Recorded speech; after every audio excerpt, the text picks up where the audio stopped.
Thank you, Jill, for the kind introduction. Good evening, everyone. I'm excited to be here tonight as your moderator. We have a diverse and knowledgeable panel assembled, and I'm eager to dive into our discussion on rural America. Let's get started. Panel, if there was one thing you wish people knew about rural America, what would it be? Please introduce yourselves and give us your thoughts on this question. We'll start with you, Leah. Hey everybody, my name is Leah Summerhoff. I am the city administrator here in the beautiful city of Caldwell, Kansas. Originally from Ancramdale, New York, which is a cute little spot up in the tri-state area. It's really beautiful up there. I am married to Bryce Summerhoff, owner of Caldwell Farm Repair. We have a wonderful little 9-year-old named Otto. I started with the city in 2013 as the deputy city clerk and was honored to become the city administrator in 2021. Not sure if it's, no, I'm kidding. I'm not even going to finish that sentence. But really excited to be here with a lot of my fellow Caldwellians here. And did you ask the question? I just asked to introduce yourself, but you can continue. No, thank you. Forewarning you guys, I'm really uncomfortable, so give me some grace, would you? Julie? I'm Julie Lyon. I live in Kingman, so just to clarify, I live in Kingman, but I work economic development for Kiowa, Barber, and Comanche counties. I say that I do economic development in Kingman, as I am an entrepreneur myself and have purchased a few things to keep things moving forward. So I'm happy to be here and glad to be up here with everybody else that has a lot of titles. Thank you. Jordan? Hi, my name is Jordan Blaylock. I was born and raised in Sumner County. I graduated from South Haven, where I met my husband, Reese. We have 2 kids, Reed and Scarlett. They're right over there. My daughter tried to come up and talk with me, so, I know. I was like, okay. I am the owner of Muffin Top Bakery. We bought the bakery in 2021. And then since then, I have expanded to another location in Wellington, as well as a food truck. So I'm glad to be here. Thank you. Thank you. Check. Okay. I'm Brandon Grell. I grew up just down the road here in Bremen and graduated from there. And then went on to Oklahoma State. Graduated from there, yeah. I've got 2 boys. They're 6 and 3, so I'm what they call an old dad. Most of my most of my college roommates all have kids now in college. But anyway, enjoying that, finding out that my body does not like sports as much as it used to, but I sure give it my best effort. I am the CEO of Green Country Federal Credit Union. I've been in banking roughly 25 years, worked for the Farm Credit System, worked for Bank First, and then went to Credit Union about 12 years ago and been there ever since. But on the side, I've always went back up to Bremen and farmed and helped with that.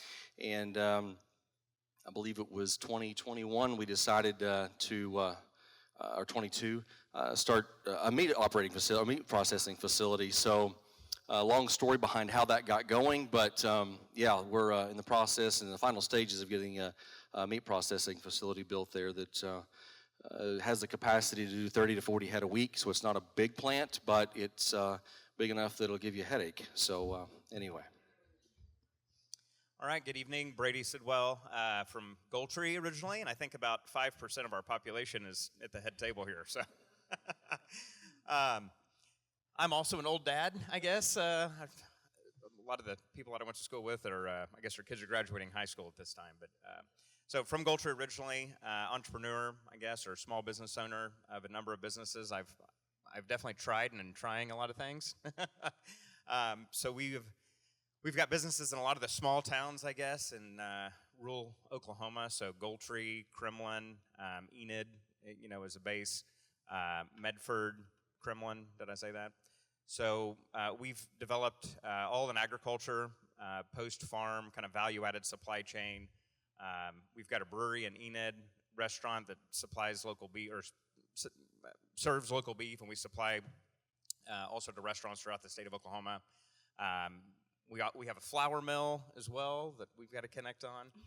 We use local grain to make stone ground whole grain flour. We use red wheat, white wheat, durum, rye that we source all from local farmers.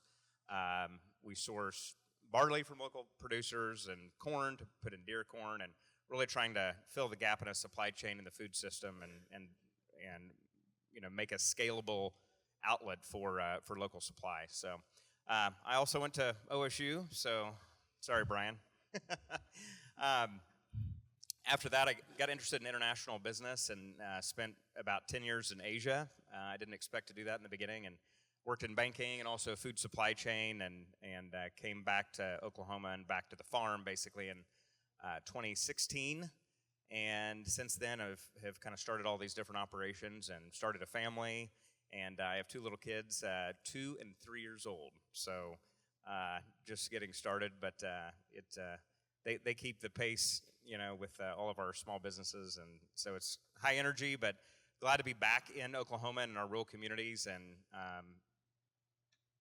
trying to build operations that highlight the agriculture heritage of our state and local supply chain.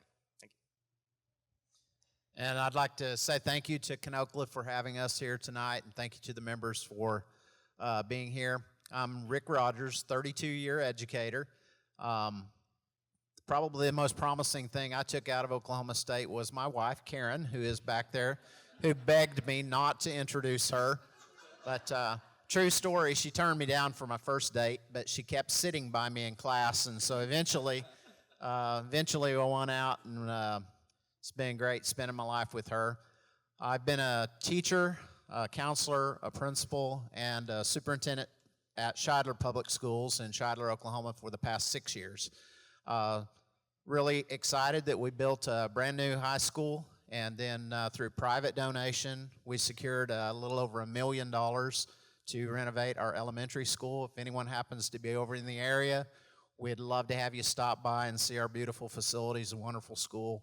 But our life, Karen and my life pretty much revolves around the school kids that we have. We do not have children by choice. We decided that other people's children were the best ones because we could send them home at the end of the day. But I think rural Oklahoma, I'm a small town guy. I grew up in Welch, Oklahoma, about the size of Shidler. I was going to be a pre-vet major. I got all my pre-veterinary science requirements out of the way and never applied to vet school. Switched my major over to education, and I'm glad that I did. It's been a very fulfilling career, and but anyway, education is my passion, and I'm happy to be here tonight, and thank you. Thank you guys for that. Leah and Julie, attracting economic development to small communities is difficult. Grassroots, grow your own economic development is also difficult. Attracting the skills workforce to live and work in your small communities relies on a lot of other factors that need to be in place, like available spaces, incentives, housing, childcare. On the other hand, supporting entrepreneurship in small towns is scraping up resources, finding available buildings in decent conditions. All that considered, what small communities do to ready themselves for attracting others back to live and work in our small towns? And what have you seen that is working? Leah? So I think on a local level, having your infrastructure ready for development is huge, because you have to think all of these other communities are also vying for that one business. And so if your water can't support, if your sewer systems can't support, you're going to be passed by. So that's something that we're looking really heavily at on a local level, on how to ready ourselves, and kind of what that looks like. One thing is the grow your own that I kind of want to tap into. This past year, I think a lot of you wonderful Caldwell people can look up and down our main street and see that we have had a significant amount of movement within our mom and pops. It's not big corporations coming in. It's people that live here, that work here, that see that, you know, they're putting their money on the line, and they believe in Caldwell. So one thing, and I don't know if it correlates and if it's the thing that just all of a sudden connected, but we started a Downtown and Drinks community conversation just about a year ago. And it got about 50 people in a room that all thought the same. And when it's not just your idea and everybody else kind of has that same idea, there's something really powerful in that, I think, because all of a sudden it's not crazy because everybody else is thinking it. So we had little breakout groups of, you know, what's holding us back. And it's the age-old adage of housing, childcare, you know, blight. I think every community is facing that. And then you had the people that, you know, what can we do for that? And there's not a right answer. It's you've got to throw stuff at the wall and hope it sticks and then run with it. And, you know, a lot of things that came from that is the people, one of the other questions was, well, what do you want to see up and down your main street? And it came pediatricians, ice cream shops, a farm and home store. Well, when you go down to that middle block, all of a sudden we have a farm and home store. And one gal wanted to do like a hat bar. That was my idea. That wasn't my idea, but that was my thing. And it happened, so I'm really excited. But I think we welcomed 5 new businesses. A couple of those were already established, but all of a sudden somebody else saw value in that business and invested in it. So I think, you know, having those conversations with your community members and kind of a safe setting is really important because you don't know who you're going to spark, who is right on the line of, am I going to invest in this or is it a terrible idea? And one thing said from that area can all of a sudden be the deciding factor that, okay, yep, I'm going to do it. So that's kind of where I'm at. Have those community conversations. They're important. Julie? I'll read the question. What can our small communities do to ready themselves for attracting others back to live and work in our small towns? That is exactly why I get about 3.5 to 4 hours of sleep a night, because I think about this all the time. I think there's a lot of things that money doesn't fix, and this is one of those. So I think it absolutely starts with the culture of the town. There's a huge movement of people realizing that rural life is better than being in the city. Some of that is positive from COVID. There's not many, but some. I am one of those. I've lived abroad. I've lived all over the United States and came back and was so tickled because I went to the local Walmart and it took like 3.5 hours because I saw everybody that I knew from high school. My husband's like, I'm never doing this again. But I did jot down just things that came to my mind. Working together and regionalization. This has been one of the things every conference I go to now they are talking about regionalization. Because these towns are so small and we just have a capacity problem, if I were to receive a $2 million grant, there's no way that I could do that myself. So I've been a former mayor, and I used to preach all the time, you have to have a plan in place. What if somebody were to pass away and leave $1 million to your city? What would you do with it? And $1 million doesn't go near as far now as it used to, so we might need to up that number. But if you don't have a plan in place, it's really hard to take advantage of those situations. You have to know your resource partners, whether they are city, county, nonprofits, banking institutions. You have to know and have good relationships with those resources. If you have new people show up and they're doing stuff, let them do it. Get out of their way. So often, as small towns, we are in our own way when it comes to moving things forward. And have tools at your availability. So if a situation arises, you already have plans in place. Public-private partnerships, I've seen a lot of success with those. Recently, I was awarded $25,000 for the city of Kiowa to renovate their Main Street. Doesn't go far, however, it's a matching grant, and so that's going to be at least $50,000 of investment into their Main Street program, and they didn't even know I applied for it. So I like to create programs, and I have 6 of them that I use on a regular basis, but if y'all just think of your communities, because it doesn't matter where you live, we have a demolition program where we'll pay up, like half to demo a house, a renovation program, a development program. If you build a house, there's a little bit of an incentive, a paint program, a facade program, and a broadband program. And these programs have helped. Because they are in place, we have been able to obtain funds because we had something and a plan in place that was written. So, Thank you. Rick and Brandon. Oh, go ahead, sorry. If I can, they said like we could add in on economic development. I want to chime in on that and give CanOkla a huge props because you guys have a fiber optic network that goes everywhere in the rural areas up here, and I can't tell you how big that is for rural development.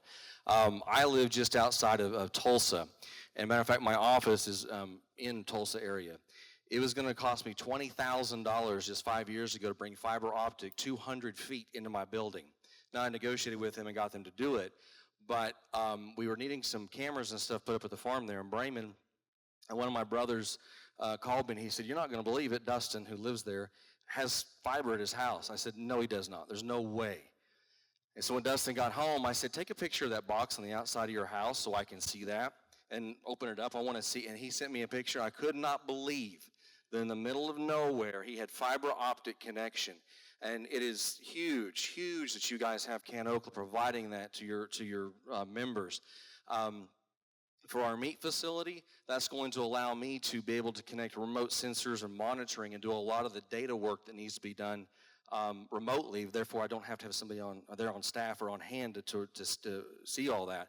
So the fact that you have that data network is fabulous. I had a meeting this morning with a developer who's putting in $1 million homes just outside of Tulsa, and he said his number one challenge is he does not have high-speed internet access there without using Starlink or some satellite. And that's actually been his number one issue with getting those developments built is internet access. So CanOkla, hey, economic development, you guys have done fantastic because I'm right outside of a big city and we don't have what is here. So Thank you for that. That's one thing we pride ourselves on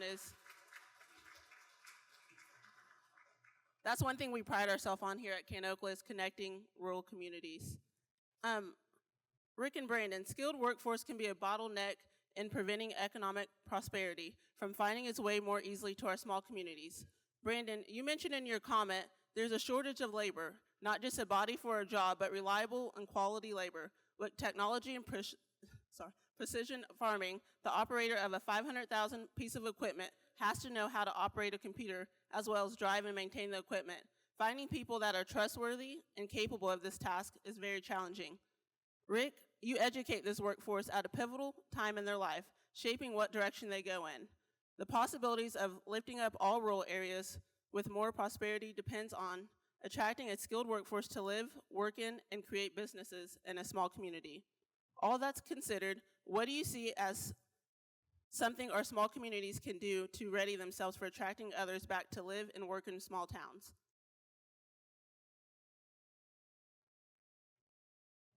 Well, I would just like to also echo what was said about CanOkla, about the fiber.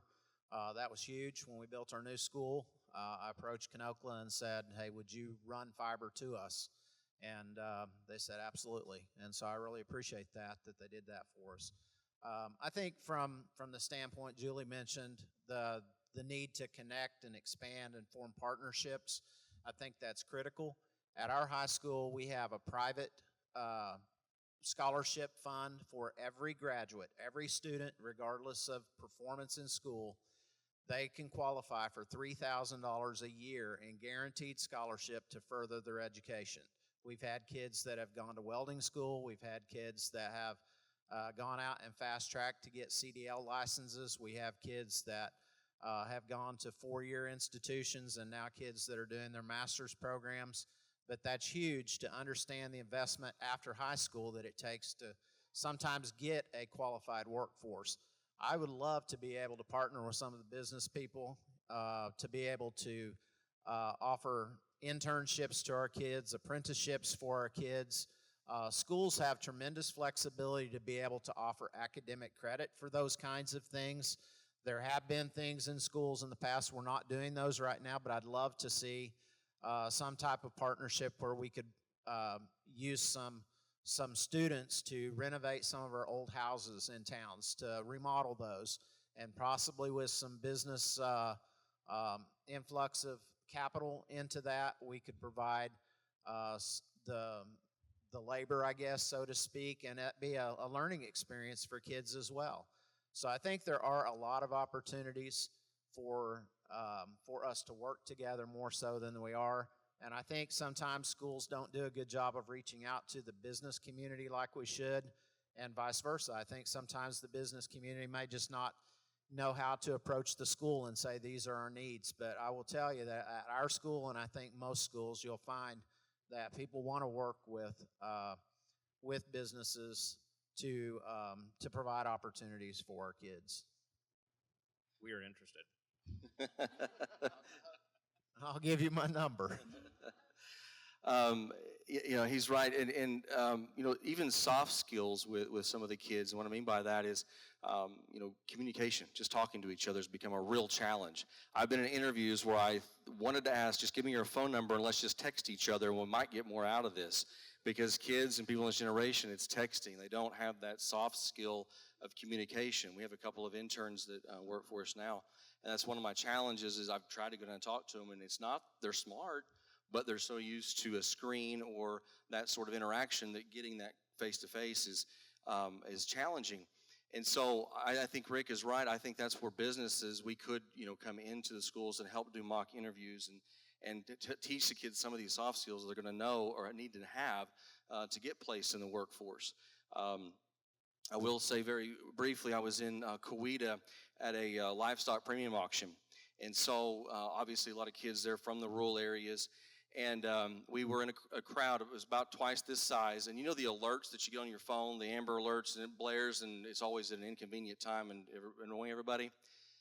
Well, we were doing an invocation, or they were, and we were all in the crowd. And there's a 16-year-old young man, FFA, and he was giving the invocation.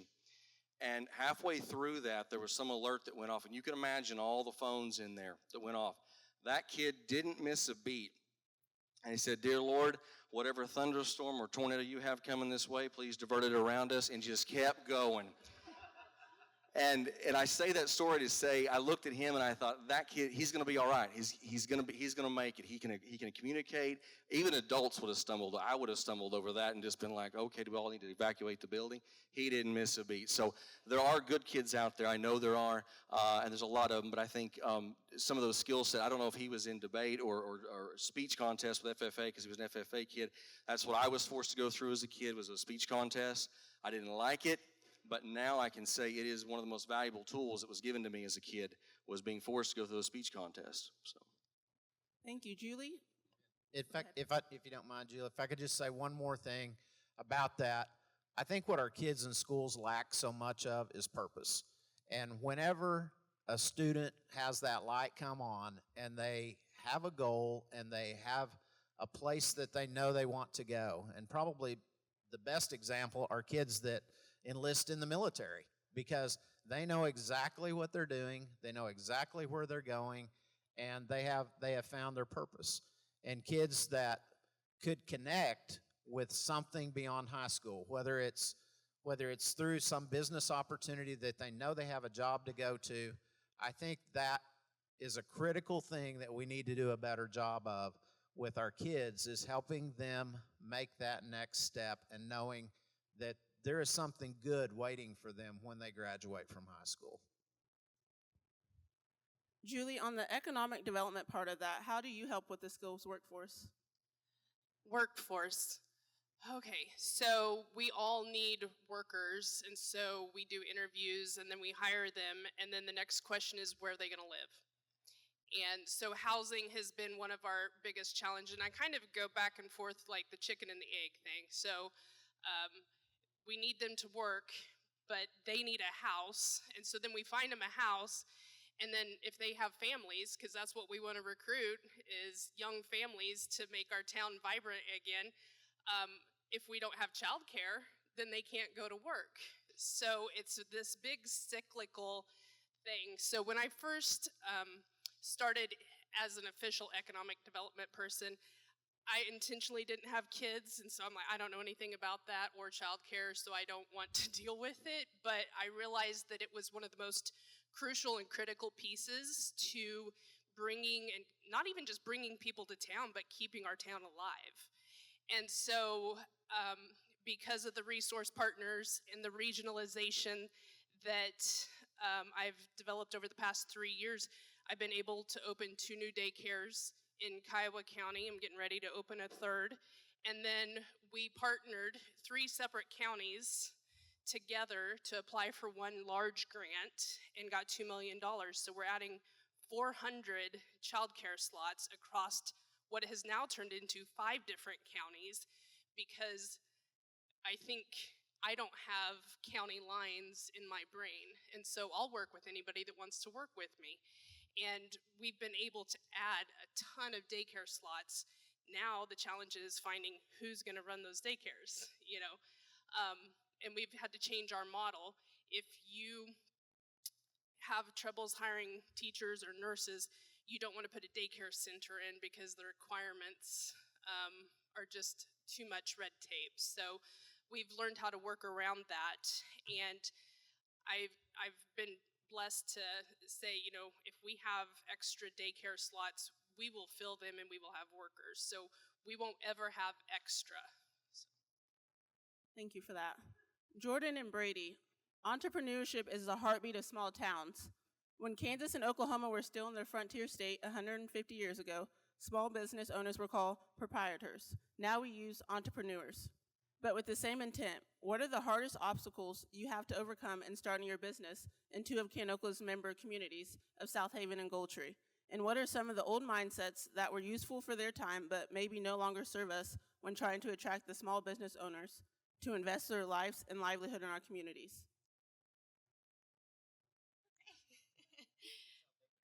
Okay, all right, I gotcha.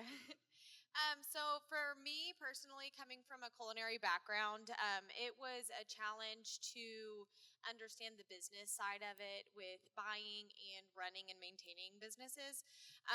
Thankfully, there are resources out there, and I did marry an accountant, so that helped. And then the mindset of the outsider mindset comes to my mind. You know, it used to be communities didn't support outsiders coming in and starting businesses. But now with the technology that we have available to us, it is easy for a business to not only reach other rural communities, but for other, you know, customers to come to the near rural communities to get their business. So it's not necessarily you're stuck to the customer base of your rural community. Yeah, I have to second that. You know, in our growing up in our small communities, it is, you know, the outsider mentality. I think the agritourism element as well is something that, you know, is a huge business, and there's a lot of opportunity in it, but it's also, when you're from small communities, you may not want a lot of people from out of town coming into your community. So I think it's a balance to be able to think that we need their dollars to come into our communities and spend money to help, you know, attract investment and increase funding for infrastructure and these other things that attract businesses. So that's a big part of it. I think the other thing is that, you know, authenticity of people and of origin when it comes to supply chain is really big for us. And I started in Goldtree. Our family had a farm there, and I've kind of gone beyond the farm in terms of taking product that we're all raising up here in Kansas and Oklahoma and this area and trying to turn it into a value-added product that we can ship all over. And like you were saying, is that from our little flour mill, I mean, we're in Enid right now, but we're actually in the process, Brandon, of trying to move it to Goldtree. And the fiber networks and the town infrastructure is going to be really important to be able to do that. But our flour mill, we ship to 10 states now. We actually just got a new contract or new order from the Wynn Resort in Las Vegas. And this is local grain sourced from like Garfield and Alfalfa County that we are milling into a product and reaching a customer at a very high-end restaurant, in Nevada, in New Orleans, in New York, in Florida. And that's what's exciting about it.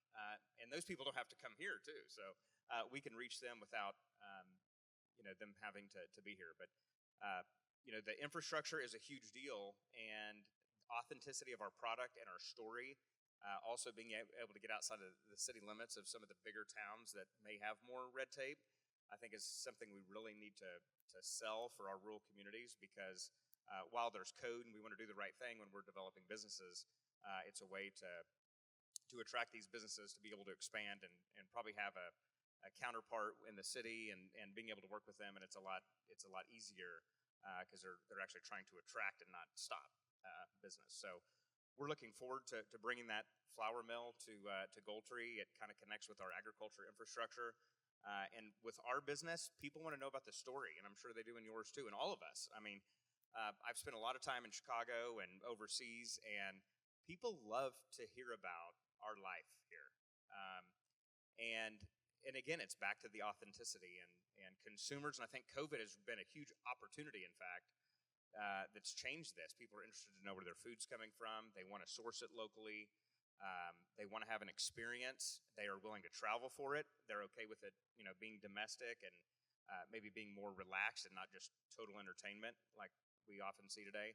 And so we're trying to grow a business and develop a product and value add all of this commodity stuff that we have here locally into kind of end products that are attractive to higher end places and can help create jobs. I mean, we're going to be adding 2 to 3 to 4 people over time and invest in that infrastructure. And when we have people that want to come back and see where this flour is sourced from, with us being in a small town, we can really showcase that authenticity of our people, of our product, and of our infrastructure.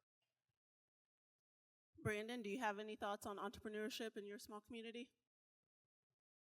I thought he said it very, very well. So I find I was giving him a hard time. I met him just a little bit ago, but before the panel met, I went online and was looking.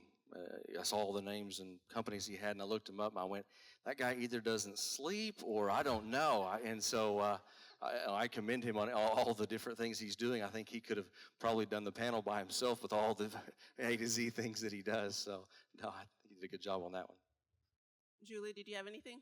I just wanted to say a lot of rural is thinking differently. There's an Airbnb on the Kansas-Oklahoma line, not too far from here, and they market themselves, because they're in the middle of everywhere, as I like to say it. They market the fact that they have no internet available and cell phone service is shoddy, and they stay full because people are looking to unplug and come out and just relax and reset. So they are just a business of opportunity because of their location, and they were just brave enough to take that step and do that. Thank you for that. Could I add something real quick? Yeah, go ahead. So we have an Airbnb in Goldtree, like a farmhouse, and it ties in really with all of our local branding. And we do have Ken Okla high-speed internet, so it's very good. But people like the remoteness of it and being able to come out and release and relax. But in our businesses, I think an interesting thing, just being a farm kid, and as we know, farming's getting tough, right? It's been tough, but it's getting tougher. And if you're not from a farm family, it's hard to get started farming. But the thing is that I think FFA has shown, and it's great because the Enid Public Schools has now put in a vocational ag program, an FFA program, And I think it's great to see for the reasons that we've said, because a lot of the authenticity that we just have been talking about I love to hire ag kids. I want to hire people that have a little grit. They've had to go work for something. And even if it's an office job, but they've been able to go out and, they know that things happen and it's not just a regular work day, especially in agriculture, but that there's opportunities in agriculture beyond just farming. And that's really what all of our businesses are. We're trading commodities, feed, grains. We just exported a shipment last week from Kremlin, Oklahoma of sesame to Turkey. We exported on a container to Turkey. We've been exporting to Brazil with sesame. We've got a group of Argentinians coming in that we're partners with next Monday through Wednesday on mung bean program that we're contracting mung beans here, and then we'll send them to like the West Coast or Asia markets for bean sprouts. And there's just so many things happening. And I have to say that I didn't see all these opportunities before, but now when I come back, and even in a small town, to me these opportunities are just there, but you have to see them. And that's where the entrepreneurs come in, I think, to help kind of create that vision and show that there's opportunities, especially in the agriculture, because we're always going to be pretty ag intensive in our areas, and with banks or attorneys' offices and others that support agriculture, but there's a lot in between, and technology is making huge advancements. I was recently with a group of venture capital people that are creating new tech for agriculture, but what they don't know about is actually what farmers need for the problems they're trying to solve. And there's so many young people out there that do know that, and just trying to bridge that gap and connect them. It's such an exciting time in food and agriculture, and the connection of food and health and local supply chain to me is super exciting, and all of our communities in this area are at the heart of it, because it's all in our backyard. Thank you for that. All right, panel, one last question. What's the biggest holdup or hesitancy for people to return to rural, or maybe make a way to move to rural for the first time, and how can we make this process smoother? I'll start with you, Leah. I think the idea of rural is if you don't grow up in a community where you have to drive someplace for something that you don't have on your main street, the idea of doing that is a hesitancy. I love it. I love to be able to, Caldwell, we're very lucky because we really have everything we need here. We're very lucky to have a grocery store, so on and so forth. But, if I want a specific spice, I'm probably going to have to drive to Wichita for it. I don't mind that drive. I really love leaving Wichita, and that's kind of something that I embrace. Like, the beauty about rural is we've got great cars that can get us there, but you can take yourself out of that and have a peaceful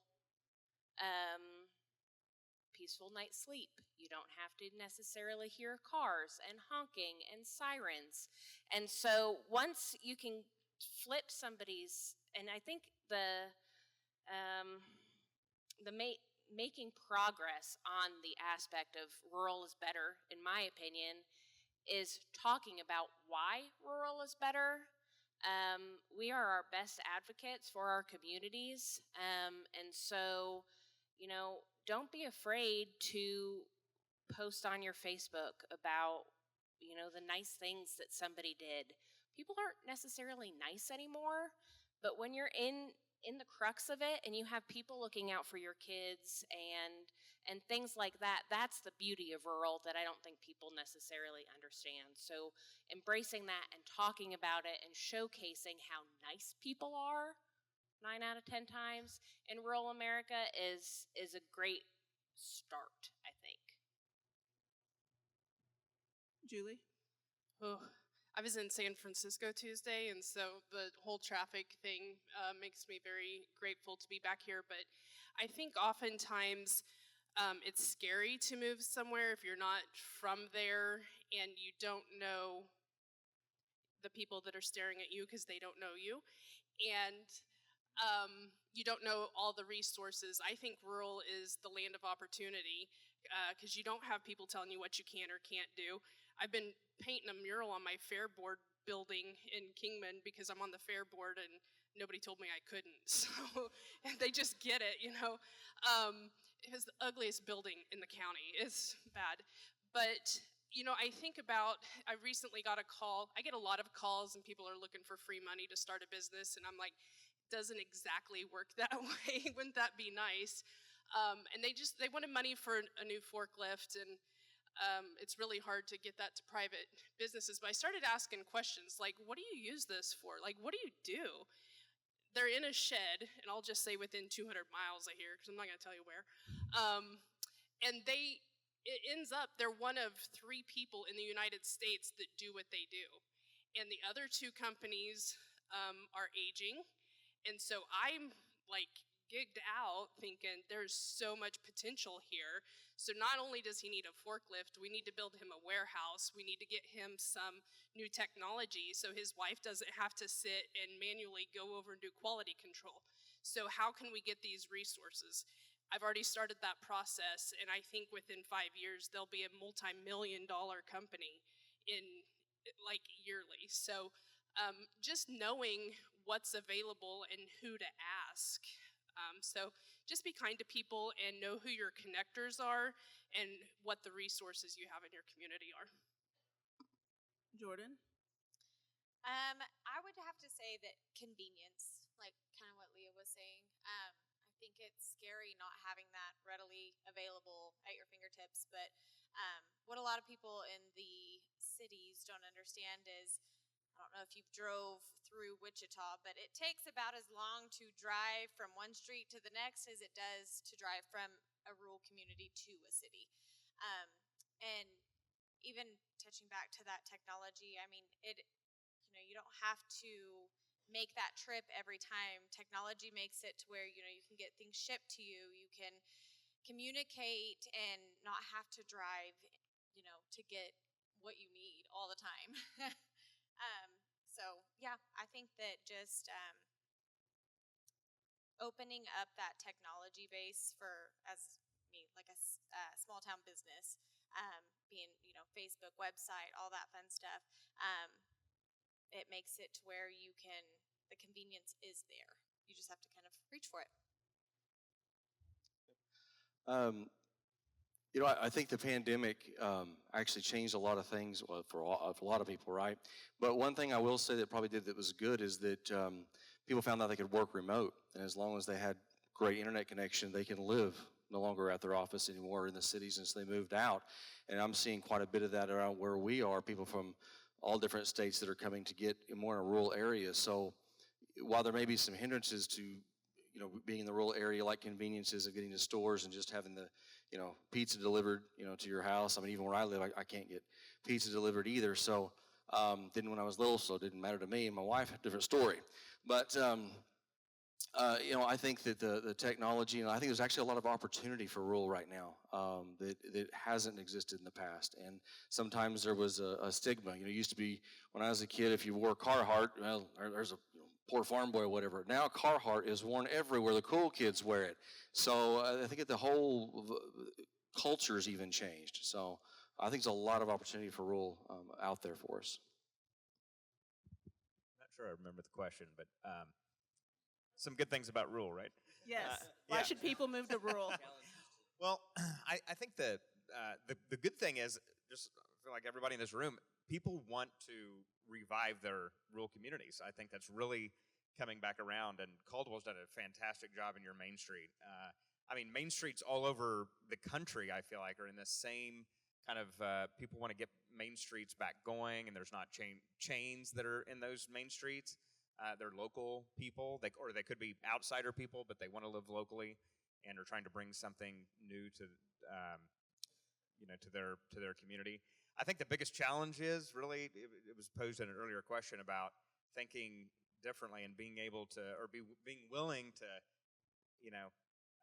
love all the things we do about our local community and working together, but also being able to accept some outsiders coming in and spending money, because really it's necessary for so many small communities to have You know, there's so many small mercantile stores popping up everywhere, and those are great outlets for small companies that are trying to get a brand onto a retail shelf that's not a large grocery store. That's a little bit harder to do sometimes. But that also requires people coming from other areas to spend money. And I've seen a lot of that, and I think that, you know, people are willing to also get in their cars and drive to a restaurant or, you know, is somewhat of a destination. So I think a lot of our rural communities that's the challenge. We have to embrace that fact that we want to be a destination and attract more people to our community. That, you know, then helps to put more funds in the city and the infrastructure, and then because we're all looking business-wise, we're all business owners, we're all looking for critical mass, right?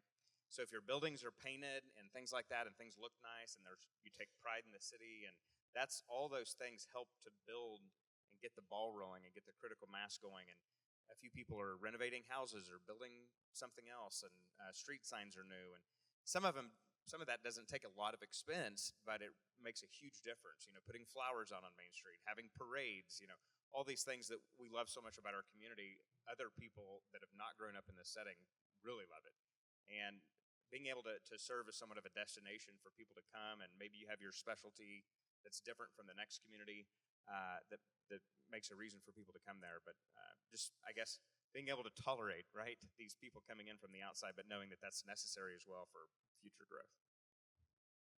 Well, I would defer to Field of Dreams' Kevin Costner. Build it, and they will come.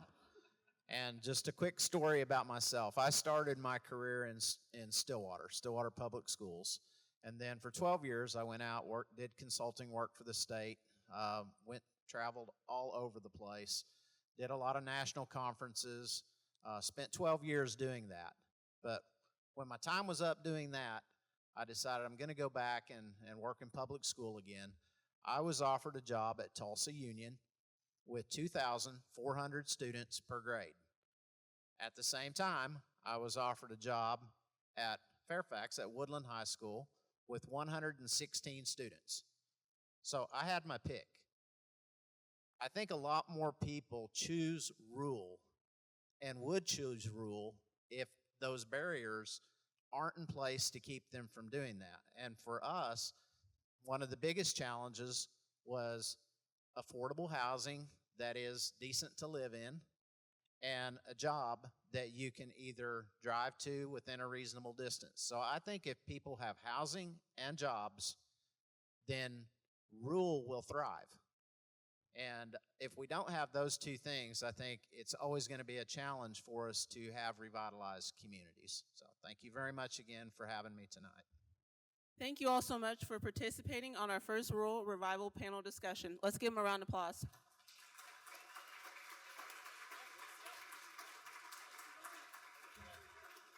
Thank you. Now I would like to introduce another special guest, Becky McCrae, co-founder of Save Your Town. Becky will wrap up the discussion with her insight and final thoughts.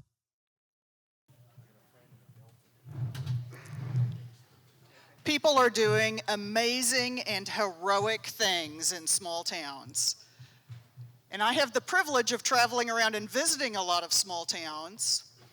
And I get to take stories from every place that I go. And I have 4 pages of notes from these amazing people who just spoke with you. And I thought that there were some really interesting themes. And the first theme that came up was about getting like-minded people together in a room, so that you're not the only one with your own idea. There's something you want for your community. It does not happen if you keep it to yourself. We have to find the other people who think like us so that we can build on each other's energy, and then we can also do some important networking that we can say, who has what we need? Who else knows more about what we want to do? So on your tables are a few of these little postcards, and on the back it says idea friendly.